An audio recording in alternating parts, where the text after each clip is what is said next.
به نام خدا. سلام، خوش اومدید به یه صورت وضعیت دیگه.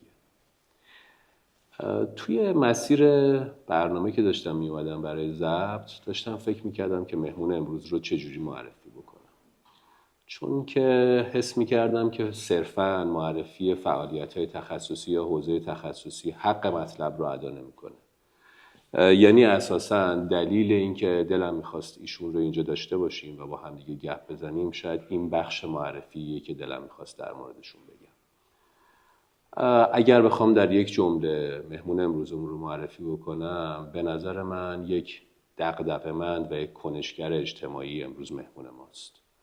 امروز میزبان خانم دکتر شیوا آراسته هستیم. خوش اومدید به صورت وضعیت. سلام، ممنون، مرسی از دعوتتون.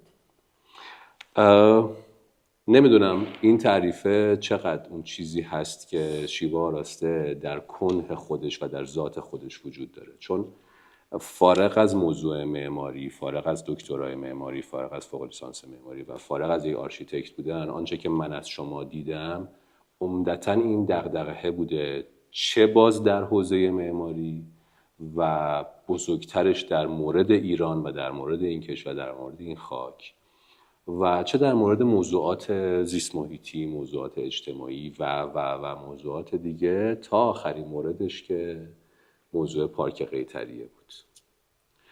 چی میخواد شیوا آراسته؟ حرفش چیه؟ حرف حسابش چیه؟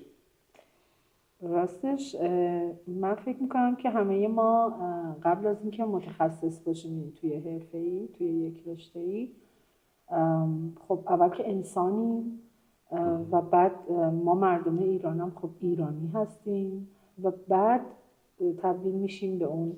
حالا یکی میشه معلم، یکی میشه نقاش، یکی میشه معمار، یکی میشه در واقع کارگر، فرق نمیکنه. و به نظر میاد که تو اون دو حوزه قبلی خب به عنوان یک انسان مسئولیم، اصلا فارغ از حرفه. و من سعی کردم توی زندگی هر جایی که خلاف اخلاق دیدم یا خلاف حق با صدای بلند اینو فریاد بزنم، که شاید برمیگرده به یک تربیت خانوادگی ژنتیکی و چون پدرم هم همین مدل بود.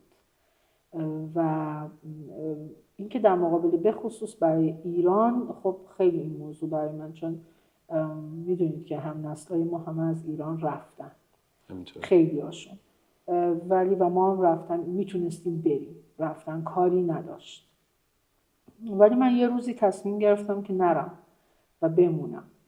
و از اون روز خب موندنم میبایستی مفید میبود، این که آدم بمونه و کاری نکنه که خیلی به درد نمیخوره. برای همینم با خودم تصمیم گرفتم که اگر حالا که ایران موندم باید برای ایران مفید باشم و یک گوشه‌ای از این رنج این مملکت رو بتونم در واقع کم کنم، که البته خیلی ادعای زیادی، من هنوزم به اون نرسیدم. ولی توی حرفه هم جهتگیریمو به این سمت بردم که برای مردم محروم کار کنم کلا. و از یه تاریخی از دهه 90 به بعد، یعنی از سال 90 به بعد، اصلا حوزه تخصصیم رو هم بردم به شهرهای دور، بافتای روستایی و حاشیه نشینی و اینها، که یه جورایی اون منو راضی میکرد. راستش طراحی برای چی میگن ثروتمندان خیلی بر من لذت بخش نبود، یعنی کلا نمیتونستم با اون قشر، چون متاسفانه ما با یه قشر نوکیسه طرف بودیم و هستیم و بارها میشد که من با کارفرماهایی که میومدن دفتر دچار چالش‌های عجیبی میشد و از یه تاریخی به این نتیجه رسیدم که اصلا من نمیتونم با این قشر نوکیسه در واقع عجیب و غریب که ایران هم براشون هیچ اهمیتی نداره، یعنی حاضرن یه ویلای رو در مثلا جنگل‌های هیرکانی بسازن چون پول دارن، و من نمیتونم این کار رو انجام بدم، مثلا وجدانم هم اجازه نمیده. برای همین حالا با توجه به اینکه از قصهش دراز، اینکه تخصصم هم خب حوزه مورد علاقه من معماری ایرانی بود و اینها، و اونا اصلا اینو نمیپسندیدن، دنبال رومی و یونانی و اینا بودن. برای همینم اینا با هم جمع شد در واقع و اینکه هم حوزه تخصصی و هم چیز و هم حوزه حالا اجتماعی به این سمت رفت که من برم نقاط محروم و بخوام حالا یک کاری انجام. میدونم که در واقع فوق لیسانس رو پیوسته دانشگاه شهید بهشتی خوندین و دکترا رو علوم تحقیقات و میرسم به دوره دانشجوییتون، اما یه چیزای خیلی جذابی این طرف ترا وجود داره که میخوایم در مورد اون یه کمی حرف بزنیم. چی شد که رفتین کنگ؟ مثلا این اتفاق از کجا رقم خورد؟ اینجا رو فهمیدم، عذرخواهی میکنم اینجا رو فهمیدم که در واقع از یه جایی احساس کردید که بله. نیاز دارید یه جای دیگه ای از این صنف و بیزینس باشید و اساسا شاید شما اون لحظه هم حتی نگاه بیزینسی هم دیگه بهش نداشتید وقتی داشتید میرفتید سراغ بافت تاریخی، چون اساسا خیلی خواستگار و مشتری نداشت و هنوزم اون قدری نداره و توجهی بهش جلب نیست. و حالا بعد میرسیم سر داستان‌هایی که بحث‌های مشترکی که یه جاهایی داشتیم. من می‌خوام بگم چی شد اصلا توجه شما به کنگ جلب شد و چه اتفاقی افتاد؟ داستان بندر کنگ خب خیلی داستان جذابیه و برای خودم مثل معجزه میمونه. ما ترم 2 بودیم در دانشگاه، ترم 3 سال 75 در واقع. اون موقع یکی از در واقع مدیران وقت کشور یعنی وزرا فرزندشون در دانشکده ما بودن و به ما در واقع بلیت بندر لنگه به دانشکده اهدا شد از سوی ایشون، چیزی که حالا ما بعداً فهمیدیم. اما داستان اینطوری بود که ترمی که همه رو می‌بردن کاشان، چون دانشگاه شهید بهشتی سفر زیاد می‌برد ولی همه رو می‌بردن اول کاشان. به طرز خیلی عجیبی 50 تا بلیت هواپیما به بندر لنگه برای ما چیز شد و من خوششانس بودم که جزو اون 50 نفر بودم. ما سال 75 آذر 75 رفتیم بندر کنگ و من اونجا عاشق اون معماری شدم در اون سن، در سن 20 سالگی. و قبل از اینکه من خانه بروجردیای کاشان رو ببینم، قبل از اینکه اصفهان رو ببینم و البته خب آشنا بودم با اون معماری‌ها، اما معماری جنوب رو واقعا ندیده بودم. اون علاقه‌ای که اونجا به وجود اومد باعث شد که من پروژه اون ترم رو بندر کنگ بردارم. چقدر جالب. و یه پروژه‌ای رو با 2 تا دیگه از بچه‌ها ما کار کردیم برای مرکز اسناد دانشگاه شهید بهشتی که توی طی اون پروژه ما 19 تا خونه رو رولوو برداشت در واقع کرده بودیم و تو اون سفر هم برداشت شده بود. در اون پروژه که من انجام دادم این رو ما تحلیل کردیم، یعنی مدل تحلیل‌های امروزی و خب چون پروژه دستی هم بود یه نسخه بود و با روش ببرو بچسبون، یعنی الان بچه‌هایی که میشنون شاید باورشون نشه ولی اون پروژه دسن‌های دستی داره رو کاغذ کال که بعد اینا رو کنار هم چسبونیم و بارها دادیم کوچیک کردن که مثلا پلنا اینقدر شده که بتونیم اینا رو کنار هم تحلیل کنیم. یه پروژه خیلی شکیل و خوبی شد و دست نویسم بود. پروژه حدود 300 صفحه. ما اینو تحویل مرکز اسناد دانشگاه بهشتی دادیم و من از اون روز از اون موقع با مردم کنگ خیلی ارتباط گرفتم. طی اون پروژه ما دوست شدیم با مردم کنگ. حتی تا مدت‌ها خانم‌هایی در کنگ به ما نامه میدادن. خیلی ارتباط جالبی بود. این موضوع تمام شد، کات شد سال 80 و 81 من فارغ التحصیل شدم. یه روز رفتم دانشگاه و به رئیس دانشکده وقت اون موقع آقای دکتر زرگر بود. زمان خود درس که ما میخوندیم آقای دکتر قفاری بودن. آقای دکتر زرگر وقتی که من فارغ التحصیل شدم رئیس بود. گفتم آقای دکتر من پروژه‌مو میخوام یه کپی ازش بگیرم. من دلم میخواست پروژه کنگو کتابش بکنم. و تو این اسناد مثلا از همون 81-2 هم که در واقع تدریس رو شروع کرده بودم، من هر ترم برای بچه‌ها از کنگ میگفتم ولی هیچ کس نمیدونست کنگ کجاست چون جای ناشناخته‌ای بود. و بعداً هم اگر دقت کرده باشین اصولاً با صفحه من کنگو شناختن خیلی ها، اصلا نمیدونستن این کجا هست. آقای دکتر زرگر اجازه ندادن و به من گفتن که مثل بقیه میتونی 10 صفحش رو کپی بگیری، بقیه رو باید بری بشینی تو مونوگرافی از روش بنویسی. منم در یک حرکت خیلی جالب با یک کاپشن رفتم تو مونوگرافی و پروژه‌مو دزدیدم و بردم بیرون. اینو تو همه سخنرانی‌ها گفتم، یعنی بدآموزی هم اگه داره ایرادی نداره از نظر من، چون بدآموزی نیست. و این پروژه کنار من بود، می‌خواستم کتابش کنم، درگیری‌های زیادی پیش، یعنی مشغله‌ها زیاد بود. من دکترا قبول شدم، دفتر تأسیس کردم. این جزو اون کارهایی بود که موند، ولی این پروژه همیشه تو کتابخونه خونه بود و تو در واقع سپهر ذهنی من وجود داشت و من اینو هر ترم تو دانشگاه میگفتم، در ذهنم باهاش زندگی میکردم و تمام خطایی که در این سالها کشیده بودم، حتی من برای بوشهر خط کشیده بودم اما شبیه کنگ بود. اینقدر اون معماری قوی رفته بود که من دیگه مقهور معماری کاشان و اصفهان نشده بودم. این جالب بود تا اینکه سال 95 طبق یک، یعنی طی یک اتفاقی که از نظر خودم بهش میگم معجزه، من دوباره رفتم کنگ. این معجزه ها رو فکر میکنم باید بگم که چی بوده. من مشاور دروازه‌قار بودم. دروازه‌قار تهران اولین جایی بود که به من ارجاع شد برای همین کار، برای فقرا، برای مناطق محروم.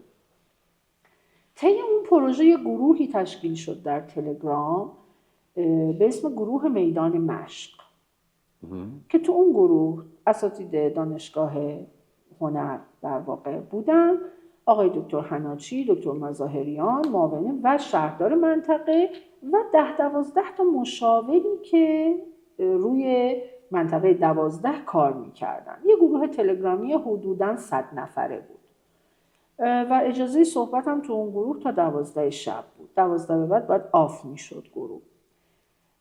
سال 95 خرداد ماه، در واقع اول خرداد بود فکر میکنم، با تاریخ دقیق واقعا حضور ذهن ندارم، آره اول خرداد بود تقریبا. یه شب ساعت مثلا 11:45 عکس در خونه آقای کرچی در بندر کنگ اومد تو گروه میدان مشق به همین چیز. و من اون عکس رو که دیدم، عکس اون خونه‌ای بود که من با خانم اون خونه دوست شده بودم و ارتباط داشتیم و یکی از قشنگترین خونه‌های بندر کنگ بود که من اسمام یادم بود. بلافاصله من نوشتم توی گروه که این عکس خونه آقای کرچی تو بندر کنگه. اون جوانی که در واقع عکس گذاشته بود نوشت که شما کنگی هستید؟ نوشتم خیر، ولی من روی کنگ پروژه کار کردم. ایشون بلافاصله نوشت که امکان ندارد. میخوام اینجا یه فلش بک بزنیم به دانشگاه و دزدیده شدن. من یه پرانتزی وسط باز بکنم، عکس اتفاقی اومده بود تو گروه یا چی؟ الان به شما میگم چی بود دیگه. یک معجزه بود. نوشتم که بعد اون پروژه تو خونه بود، تو کتاب خونه بود. بلند شدم رفتم عکس گرفتم از صفحاتش، از جلدش، توی گروه آپلود کردم، گذاشتم تو گروه و نوشت اون رفتم عکسش رو مثلا نگاه کردم، پسر جوانی بود، نوشت که ما 2 سال است که استعلام میزنیم که راجع به کنگ کی کار کرده و هیچی پیدا نشده، راجع به کنگ کسی کار نکرده. من که اینو گذاشتم دیگه خیلی در واقع چیز شد، ساعت شد 12 و اون گروه دیگه ممنوعیت داشت. اون در واقع آقای جوان اومد توی دایرکت با من شروع کرد، من ازش پرسیدم الله احمد چطوره، این چطوره، اسم آدما، و این خیلی عجیب بود براش که چه جوری بود. چند سال شما کنگ نیومدی؟ گفتم 20 سال، دقیقاً 75 95 و من همه اسما یادم بود، چون میگم یه چیزی در ذهنم زنده بود و هر ترمم تو دانشگاه راجبش حرف میزدم که بچه‌ها یه جایی هست بندر کنگ اینقدر زیباست، امیدوارم نابود نشده باشه. یعنی من همیشه با این چیز میگفتم. یه ذره چیز کردیم با این آقا، چت کردیم، یهو برام نوشت که میشه من خواهش کنم کد ملیتون رو بفرستین، من برای شما بلیت بگیرم شما بیاین کند. من میدم یک نصف شبه و خب من دارم اصلا با کی صحبت میکنم. یه جمله نوشتم که ببخشید من میتونم بپرسم من با کی دارم صحبت میکنم، چون عکسشون هم که زوم میکنم یه عکس جوانی بود دیگه. و جمله بعدی این بود: من شهردار بندر کنگ هستم. چقدر جالب.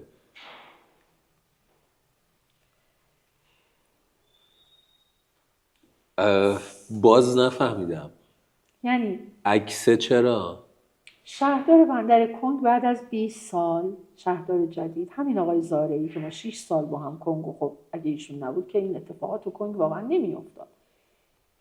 ایشون اومده بود بر من بلیت گرفت، من هفته بعد رفتم کنگ، اینو بگم پیاده شدم، بندر عباس ایشون اومد دنبال من و رسیدیم کنگ. من وارد بافت شدم، دونه دونه خونه ها رو حفظ بودم، خیلی مغز ساختار عجیبی داره.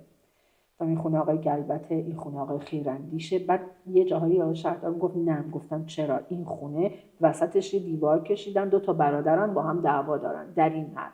این تو ذهن من مونده بود که ارث و تقسیم. بعد در میزدیم میرفتیم تو میدیدن همونه. بعد اون پروژه هم با خودم بردم دیگه. بلافاصله با من قرارداد بستن مطالعات بندر کنگو و من از همونجا برای آقای دکتر هنوچی تو تلگرام عکس فرستادم. ایشون اون موقع معاون وزیر بودن. گفتن اینجا کجاست؟ گفتم بندر. گفتن اومدی تهران عکس‌ها رو بیار دفتر من.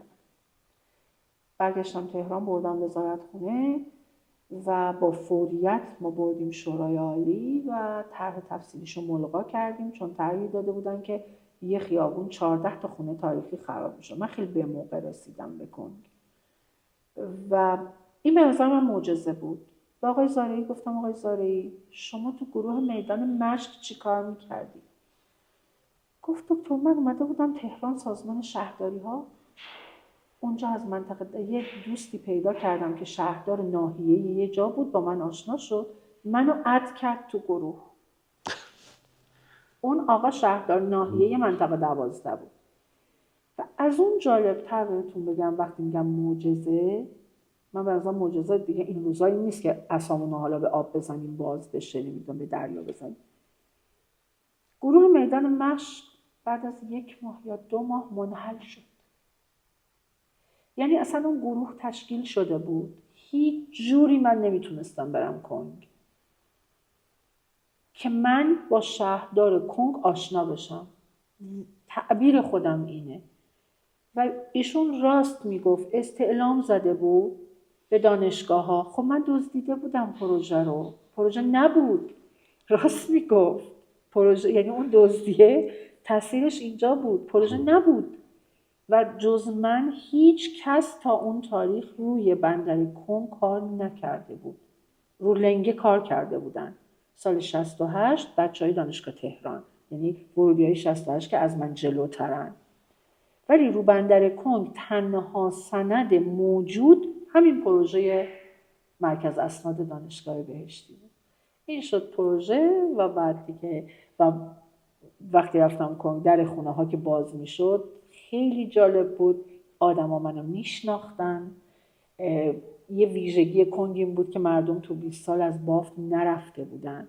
منم مدل برداشتم طوری بود، ما اسم اسامی یعنی اون ساکنین خونه ها رو نوشته بودیم. 5 تا بچه داره، اسم بچه ها، سنشون. من در خونه هایی رو زدم مجدد، رفتم تو که اون مثلا پسر 20 ساله شده بود یه مرد 40 ساله، ازدواج کرده بود همونجا. بعد اون منو شناخت، گفت شما اومده بودی اینجا، شما عروسی خونه ما اومده بودی. یعنی انقدر یه خانم خیلی پیری، تا من در زدم رفتم تو، نگاه کرد گفت تو قبلا اینجا اومده بودی؟ گفتم از کجا فهمیدی؟ مدل حرف زدن هنوز همونه. یعنی انقدر براشون، چون ما به عنوان غریبه بالاخره در اون بافت. اینکه دلیل اینکه من روی کنگم انقدر حالا حساسم، همه میدونن شهرهای دیگه کار کردم ولی کنگ برام چیز دیگری است. صمیمانه آرزو میکنم این حس و حالی که من در زمان شنیدن این خاطره از نزدیک داشتم و شما تجربه بکنید، خیلی برام جذاب بود. این لشکر تک نفره بودنه پس از دوره دانشجویی و اینها ادامه داشته دیگه، یعنی از اونجاها شروع شده بوده. پروژه رو از دانشگاه می‌دزدیدین و می‌آوردین بیرون. نماینده کلاس بودم و مامان کلاس بودم و کلا یه جورایی شاید به نظرم بد نباشه که اینو بگم،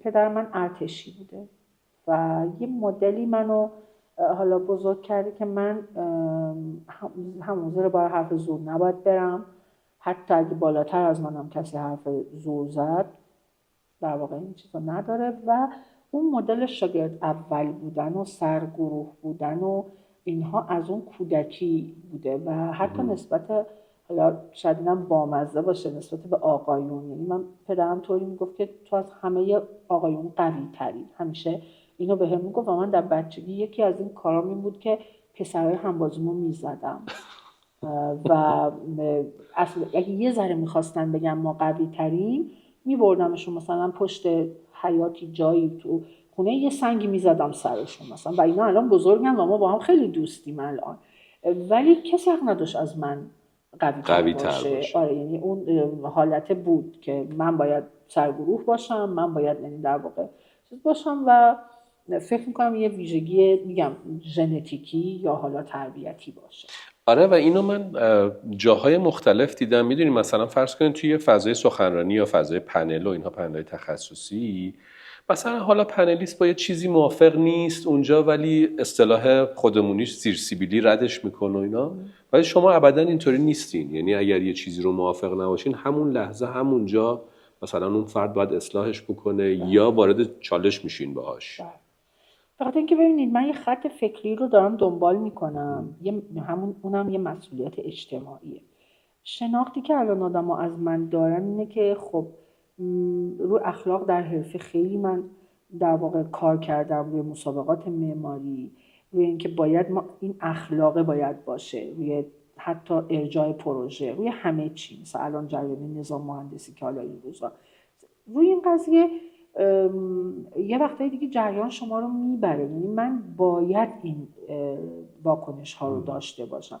اگه یک جا هم بخوام حتی بنا به روابط دوستی، چون ما با معمارا با هم دوستیم، هم کلاس بودیم 20 سال 30 سال ما، ولی در حرفه و اون من با شخصیت حقیقی آدم ها و با اون شخصیت میگن خصوصیشون کاری نداریم، ولی در حرفه کسی بخواد پاشو خلاف بذاره، من به دلیل اون مسئولیتی که برای خودم تعریف کردم خب نمیتونم سکوت بکنم و نباید در واقع سکوت، چون اگه سکوت کنم اینجا من رزومه خودم رو خراب کردم. یعنی من اون چیزی رو که بهش باید وفادار باشم و خراب کردم.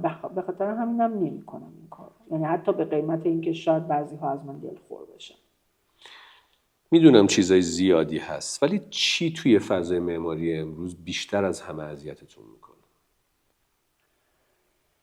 تو فضای معماری امروز، مثلا امروز که تقریبا 2 دهه سال ما وارد شدیم، بی‌هویتی معماری و خطای بی‌هویتی که دوستان میکشن و این وضعیتی که تو شهر میبینیم، ساخت و سازای عجیب و غریبی که ما معمارا شاید توش اصلا سهمی هم نداریم، ولی از این طرف هم به نظر من سکوت همین جامعه معماری خب این فاجعه رو تو شهرها رقم زده دیگه. بحثای طرح‌های جامع و تفصیلی، شهرسازا در این سالها خیلی خیلی در حق شهرها بدی کردن و ما معمارا یک کلونی نداشتیم که بر علیه این موضوع بلند شیم. نمونش جریان 60-40، مثلا این درصد 60-40. خب چرا باید همه شهرهای ما 60-40 باشه؟ من سعی کردم خودم تو حرفه توی 1 دهه اخیر حداقل تو این 7-8 تا شهری که مشاور بودم دفترچه ضوابط اختصاصی بدم که این 60-40 نباشه. الان مثلا کند 50-50 باشه، چابهار 30-70 باشه، یه چیزی که مال اونجاست و معماریش بومی اونجا باشه، یعنی مدرن باشه، معاصر باشه، ولی معاصری که مال خود اونجاست، اصطلاحاً همون زمینه‌گرا باشه. و زمینم خب فقط کالبد نیست، فرهنگی، اقتصادی، معیشتی، همه جوره تو اون کانتکست بشینه. چیزی که ناراحتم میکنه بی‌توجهی معماران به این قضیه است و اینکه چون این راه خیلی سخته، یعنی طراحی توی کانتکست کار سختی، و نمیشه که شما این طرح رو اینجا بکشین بعد همینو ببرین یه شهر دیگه برن. متاسفانه این سالها حجم بالایی از ساخت و سازها بی‌هویت کپی در واقع دوستان، حالا چه هم دوره‌های خودم چه جوانترها، یه تفعالی به آرک دیلی میزنن، یه تفعالی به پینترست میزنن و ما میبینیم اینو دیگه بعدن که وقتی ساخته میشه عینش جای دیگه هست. مال ایران نیست. این بی‌هویتیه منو خیلی اذیت میکنه. و چیزی هم هست که امیدوارتون کنه، چه شخص خاصی، چه روند خاصی، چه تفکر خاصی ممکنه هر کدوم از اینا باشه که احساس بکنید که نه حالا اینم هست، میشه به آیندهش امیدوار بود؟ راستش اون موقعی که جوانتر بودم و به قول وارد بازار کار شدم، خب با هدف همه ما با هدف تغییر دنیا وارد شدیم دیگه. بعد فهمیدیم که تغییر ایران، بعد در واقع بعد تغییر مثلا شهر خودمون، محله، کوچه، یعنی فهمیدیم که نمیتونیم و کاری بکنیم. ولی با اون هدف وارد حرفه شدم که اون چیزی که تو ذهنم رو ثابت کنم درسته و باید این باشه. پروژه کن که اتفاق افتاد، چون قبلش هم من همینطوری پروژه کشیده بودم ولی اجرا نشده بود. پروژه کن منو امیدوار کرد به اینکه اصرار و اون پافشاری و استمرار روی یک خواسته جواب میده. یعنی اگه آدم مثل دارکوب بکوبه بالاخره اون چوبه سوراخ میشه. فقط تعدادمون کمه. تعداد اونهایی که عاشق ایران باشن، وقتشون رو بخوام برای این در واقع حالا کشور این مرزمون بذارن. و واقعا مسائل مالی هم خب من میدونم مهمه، برای همینم من اوضاع دفترم خیلی چیز نیست دیگه، این ثروت اندوزی نتونستم انجام بدم، ولی ناراحت نیستم. یک کوچولو امید به نسل بعدی هم دارم و اینکه فکر میکنم فضای دنیا، یعنی معماری تو دنیا هم به سمت توجه به در واقع پارامترهای بومی رفته و فکر میکنم همه اینا، یعنی حتی امسال هم پیام اتحادیه معماران بحث دقیقا این بوده که مردم مهمن. چیزی که من سالهاست دارم میگم، مثلا پیام روز معمار سال 90 که من در واقع داده بودم همین بود که مردم، وظیفه ما ارتقای کیفیت زیست مردمه، نه فیل هوا کردن. و کشور ما الان در مرحله نیست که پروژه های عجیب و غریبه مدل رمکول ها و اینا توش باشه. کشور ما زاغ نشینی داره، کشور ما فقر داره، کشور ما بی سرپناه داره. الان که داریم صحبت میکنیم توی شهرهای مختلف حس میکنم که دارن معماران با این در واقع روی کرد بیشتر آشنا میشن و بیشتر به این روی کرد رو میارن. این منو امیدوار میکنه، چیزی که یک دهه پیش نبود واقعا. یه جورایی من خیلی حرفی که میزدم اول سخنرانیم چند وقت پیش یه فریمی گذاشته بودم، یه سری پنگوان همه داشتن یه بر میرفتن، یه نفر داشت خلاف جهت میرفت، پنگوانه من بودم در واقع. ولی الان تعداد پنگوانهایی که خلاف جهت بازار دارن میرن یا خلاف جهت اون چیزی که هست بیشتر شدیم، عدمون زیاد بیشتره و این منو خوشحال میکنه. احساس میکنم اون تک صدایی یا تنهایی که فریاد میزدم و دیده نمیشد تو این سالا دیده شده و حتی مدیران هم، یعنی مدیران کشوری در سطح وزارتخونه بعد از پروژه کنگ واقعا نگاهشون عوض شد، متوجه شدن که میشه. منتها این شدنه فقط به معمار ربطی نداره. ما واقعا در کنگ پازلمون جور بود، مردم همراه بودن، شهردار همراه بود، شورای شهر تماما همراه بود. ما به عنوان یه تیم کنگ رو تونستیم انجام بدیم. اگه باز اونجا هم مثلا چابهار که الان من درگیر مبارزه‌ام، واقعا یک تنه دارم با 4 تا سازمان مبارزه میکنم که بشود و خیلی کار سخته. اگر اونجا هم اینطوری بود نمیشد، قطعا به بار نمیشست. اینکه الان امیدم در این حد امیدوار هستم. بسیار